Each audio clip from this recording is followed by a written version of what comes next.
Guys, here are the reasons why Kava is going to make alcohol completely irrelevant in the next 5 to 10 years.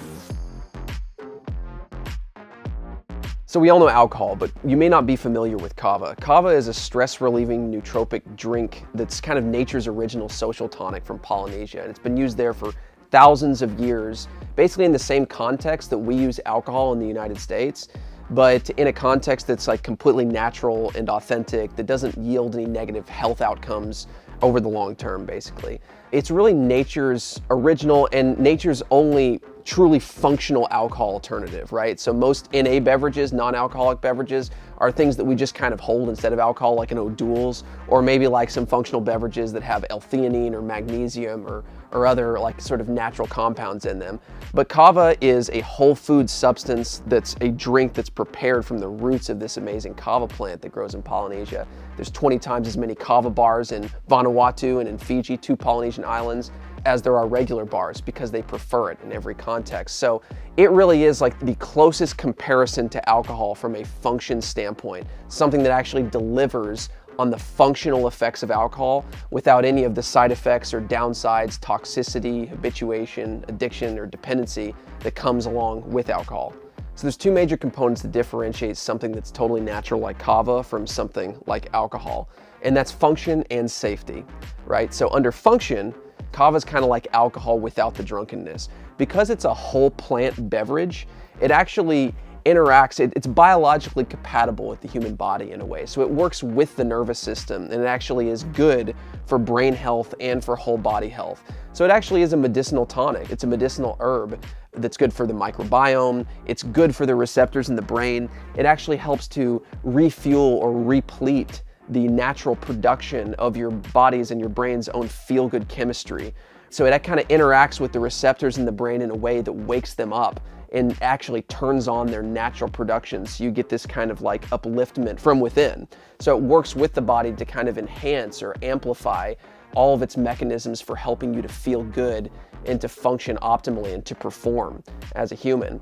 Alcohol, on the other hand, works kind of in the same category as all synthetic drugs are. I call them biochemical credit cards because basically alcohol goes into the body and then gets converted into a toxic byproduct called acetaldehyde, which interacts with the receptors in the brain to basically stimulate them to dump their available feel-good chemicals. So it acts more like a biochemical credit card in the brain, where it borrows from tomorrow's stores to pay for today. So you get the effect that you kind of want right now, but you're also drunk at the same time.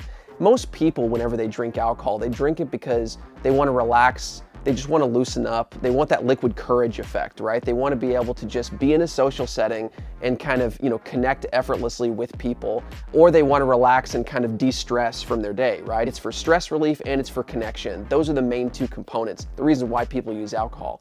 The problem is at the same time it makes you drunk, at the same time it gives you a hangover, at the same time it adds toxicity to your body, at the same time it predisposes you for almost every chronic disease that we know of, including autoimmune diseases and cancers by crazy numbers, like up to 50% in breast cancer studies show us. So from a function standpoint, alcohol, yes, it gives you that feeling that's pleasurable. It gives you that feeling like you are more courageous in a social situation. It does de-stress you, but it also kind of puts you in an altered state. You don't remember a lot of your experiences that you have, right? Like when you're out at a bar with people.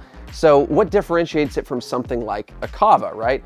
Well, Kava, because it's an authentic medicine that has more of that repleting effect and waking up the nervous system and working with the body, it puts you in a really like relaxed, engaged, open and present, authentic state of mind. So you remember all of the experiences that you had, like, whenever you're out at a Kava bar. You connect with people, and the more that you drink Kava, or the higher dosages that you drink, the more sort of like expansive and deep and authentic the conversation gets. Like you have really authentic, just real conversations with people. As where, the more that you drink alcohol, right, your conversation just gets more primitive, stupid, and like, disoriented, right? So, so that's an obvious difference, right, between the 2. So Kava has probably the greatest, what I call therapeutic effect to drawback ratio of any compound that I've worked with that affects the nervous system and the mind. Most things that you take that give you a quick shift in your mood or in your performance or in your function work by that credit card principle, like alcohol works, or like, on the performance side, like taking an injection of testosterone or, taking an Adderall or an amphetamine or something. You get to have that function or that performance right now, but at the kind of cost of tomorrow. Kava, on the other hand, is actually putting currency into the system. It's actually feeding and nourishing the systems of the body and of the brain. So this is a recreational substance that's in its own category because you're able to kind of get into that perfect flow state that everybody wants, but without the cost of your health and without, feeling disoriented and your function being impaired. So that's from a function standpoint. So the other main category, the main thing that differentiates it is the safety component. And these two kind of overlap a little bit. There's some interplay for sure. But we all know alcohol is addictive. We all know that most drugs are addictive. Whenever you use alcohol repetitively, you become in debt with your body's own feel-good chemistry, right? Both alcohol and kava hit key feel-good systems in the brain, right? They both affect dopamine, which is like the chemical of energy, focus, motivation, passion, and desire. And they also hit a pathway called GABA, which is like the main brakes of the nervous system that's responsible for that relaxation effect. But because they hit it in completely different ways, one hits it and sort of like borrows it on credit like a credit card with alcohol, and kava kind of just infuses and turns on your ability to produce more of it naturally. Taking kava is like investing in your brain. It's like investing in your natural ability to be able to sustainably feel good and be productive on a regular basis. And because it affects the receptors in the body in that way, and because it actually upregulates and turns them on, not only does it not elicit tolerance in the same way, there's a phenomenon called reverse tolerance that's always been documented in South Pacific culture. And we actually know the mechanisms and the science of it today, because it affects GABA and dopamine, and it increases the number of receptor sites with long-term use of each one of those main feel-good pathways. You actually need less of the same substance, the kava, to get the same effect as time goes on. So the weakest kava will ever be is the first time you take it versus alcohol. But with kava, it's like it kind of gives to your system and there's a loading period. So because there's that reverse tolerance tells you that it's expanding your supply, right? As where regular tolerance tells you that it's diminishing it. So you have to keep pressing that lever harder and harder and harder. So that's what causes tolerance, dependency, and addiction. And on the kava side, just the opposite is happening. So a lot of people ask me, is kava a drug? Well, I say, well, not only is it not a drug, kind of like by normal, characterization standards, something that gives you a short-term recreational effect at the cost of your health long-term that's usually somewhat addictive and that impairs you. Kava is the opposite of all those things. So kava is really not only not a drug, but it's an anti-drug. It's been used clinically for years in the studies and in clinical settings as an off-ramp from habituation to alcohol, from habituation to Xanax and anti-anxiety drugs like that, because of its ability to not only give you that immediate effect, but to kind of work underneath the hood to kind of counteract the addictive process. So talk about an incredibly relevant medicine today. Like, it's not just something that you switch out for alcohol that's like less offensive.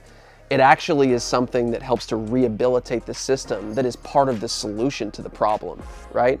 That's why people use kava all over the place to kind of counteract addictions of all kinds, scrolling, right? Anything that keeps us in these dopamine loops, like these pleasure loops that stimulate and then you deplete and then you need more and then you need more and you need more. Kava is one medicine that helps to interrupt that process. It's one of many strategies, but that's what makes it such a beautiful strategy that stood the test of time.